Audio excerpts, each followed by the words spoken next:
शूर्पणखा और इस्लाम क्या है संबंध। हमेशा से यह बहस का विषय रहा है कि मुसलमानों के पूर्वज क्या वाकई में हिंदू ही थे। दुनिया भर के मुसलमान चाहे इस सत्य को माने या न माने, उनके रहन सहन के तरीके, उनकी मक्का मदीना की पूजा पद्धति, उनके पवित्र चिन्ह आदि उन्हें किसी न किसी तरह से हिंदू धर्म से ही जोड़ते हैं। रामायण में सभी राक्षसों का वध हुआ, लेकिन शूर्पणखा का वध नहीं हुआ। उसकी नाक और कान काट कर छोड़ दिया गया था। वह कपड़े से अपने चेहरे को छुपा कर रहती थी। रावण के मर जाने के बाद वह अपने पति के साथ शुक्राचार्य के पास गई और जंगल में उनके आश्रम में रहने लगी। राक्षसों का वंश खत्म न हो, इसलिए शुक्राचार्य ने शिव जी की आराधना की।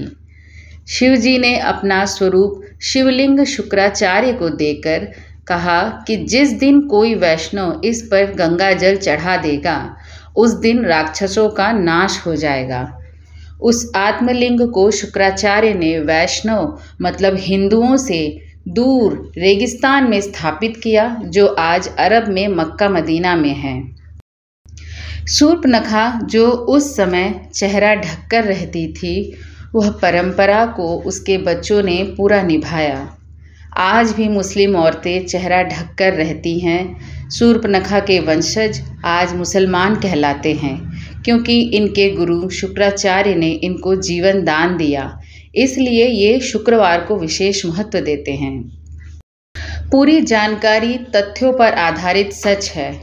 अब जानिए कि इस्लाम कैसे पैदा हुआ। असल में इस्लाम कोई धर्म नहीं है, बल्कि एक मजहब है। यह एक दिनचर्या है। मजहब का मतलब अपने कबीलों के गिरोह को बढ़ाना। यह बात हम सब जानते हैं कि मोहम्मदी मूल रूप से अरब वासी हैं। अरब देशों में सिर्फ रेगिस्तान पाया जाता है। वहाँ जंगल नहीं है, कोई पेड़ पौधे नहीं हैं। इसलिए वहाँ मरने के बाद जलाने के लिए लकड़ी न होने के कारण जमीन में दफन कर दिया जाता था। रेगिस्तान में हरियाली नहीं होती। ऐसे में रेगिस्तान में हरा चटक रंग देखकर इंसान चला जाता, जो कि सूचक का काम करता था।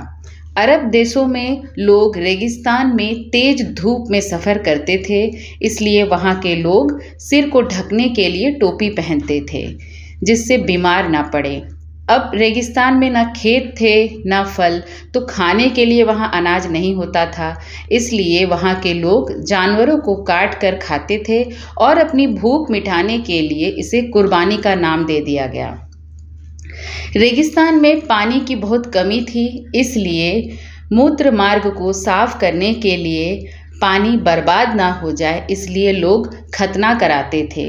सब लोग एक ही कबीले के खाना बदोश होते थे, इसलिए आपस में भाई बहन ही निकाह कर लेते थे।